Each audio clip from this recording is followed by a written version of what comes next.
It was a long time ago, in a small village near our town. There lived a king called Oba Aderomu.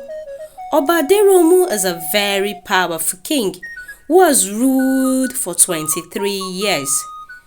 Sakio, his chiefs hailed him, but not the king's siblings.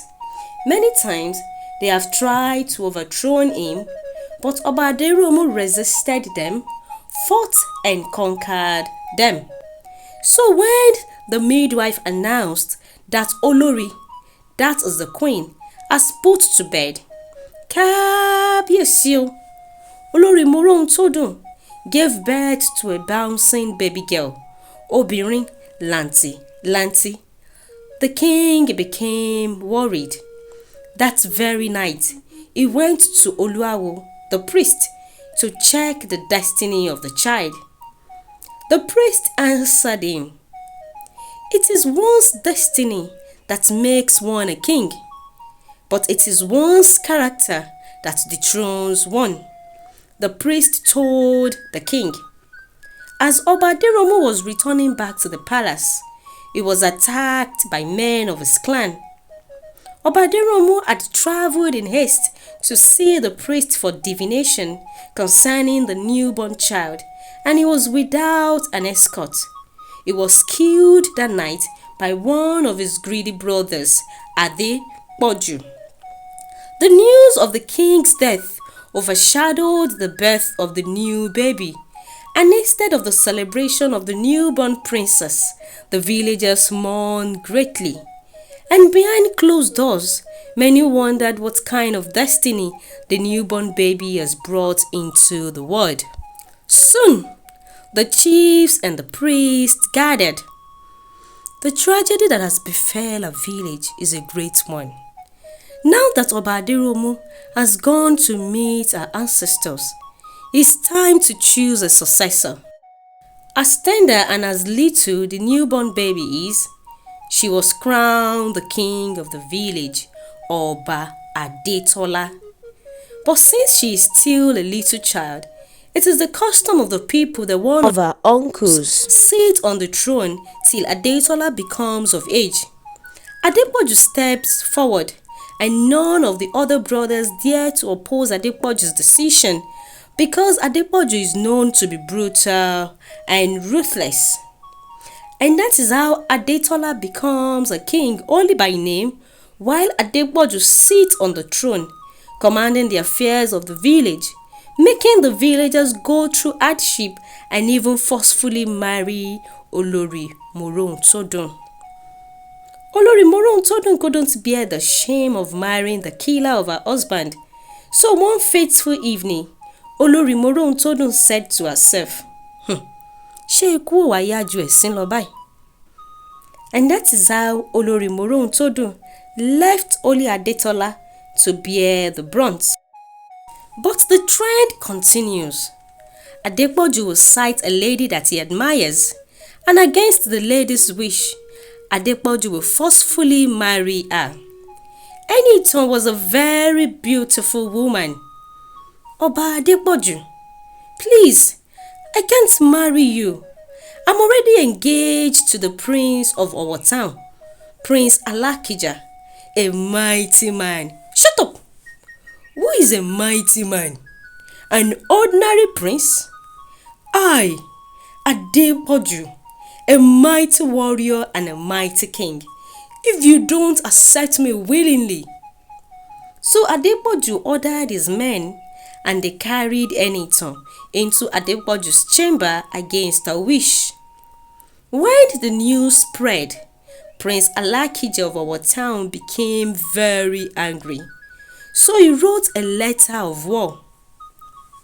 "Aroko ogun re o," the messenger explained to them. "What should we do, Kábíyèsí?" "I think we should appeal, said ADETOLA. "Let them know you, my uncle, have wronged them." "Will you shut up your mouth?" Adepoju interrupted ADETOLA. "Don't you know that a king is entitled to anything and anybody? Ọba bá lórí ohun gbogbo. I, Ọba Adepoju, would not stoop so low to the praise of our town. Which war is Prince Alakija bringing? When I am a mighty warrior with thousands of strong men. If Prince Alakija wants war, he shall see. Adetola only breathed deeply. That evening, the women in the village chanted and shouted, Adepoju must go. Adepoju must go. Enough is enough. When the noise reached the palace, Adepoju laughed. Don't they know I am irreplaceable? I, Oba Adepoju, am irreplaceable. I am the king of this village, and I will do whatever pleases me. Adepoju ordered his men to deal with the women mercilessly, and the women were given 20 strokes of cane each. Adetola became devastated, so that same evening she went to Oluawo, the priest. There is calamity upon the land, and peace is far away. You know I have come of age, but my uncle still sits on my throne. He said he is irreplaceable. My uncle and his men have turned themselves to mighty warriors, terrorizing the peace of my village. Please help me. Oba Adetola, there is only one solution. You will go to Igbonla, the great forest. There the gods would give you the answer to your problem. But you will face two challenges. The first one, when you get to the land of mysteries, you must not talk. No matter who the person is, you must not even exclaim. Not a single sound must come out of your mouth. The second challenge, which is the most difficult, you must cross the dangerous river in order to enter Igbonla, the great forest. If you fail, the river will swallow you up, and that will be the end of you. I pray that your ancestor be with you and guide you. While Adepoju gathered and prepared his men for battle against the prince of our town, Adetola proceeded on a journey to the great forest. The moment she entered the land of mysteries, a mother appeared, just as beautiful as she has remembered her face.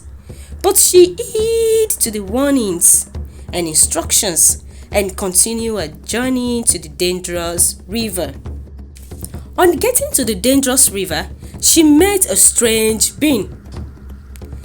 In order to cross this river, you must pass this riddle. The strange being said to Adetola, there is a farmer who came to cross the river. He has a yam, a goat, and a lion with him.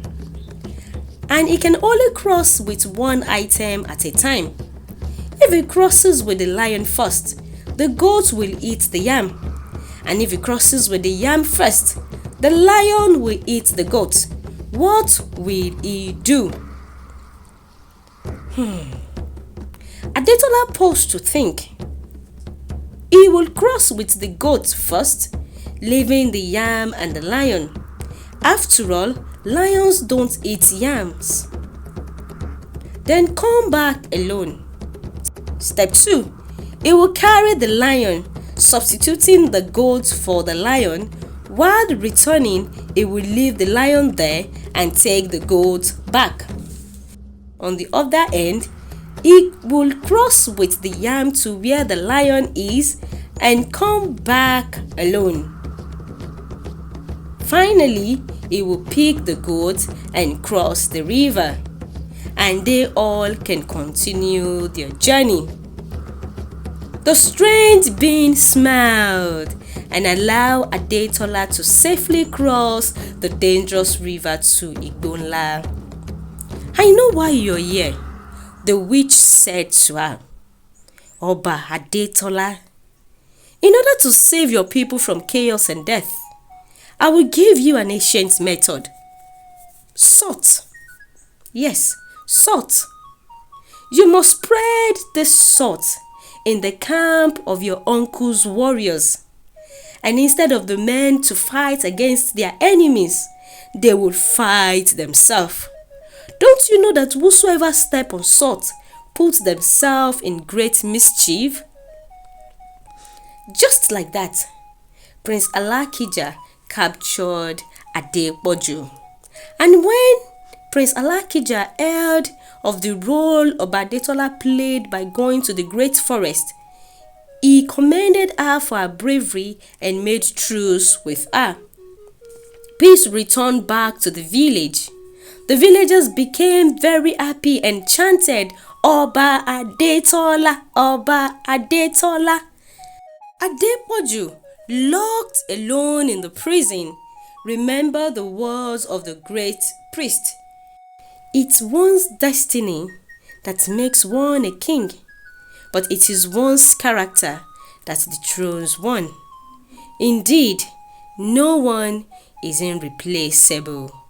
The end.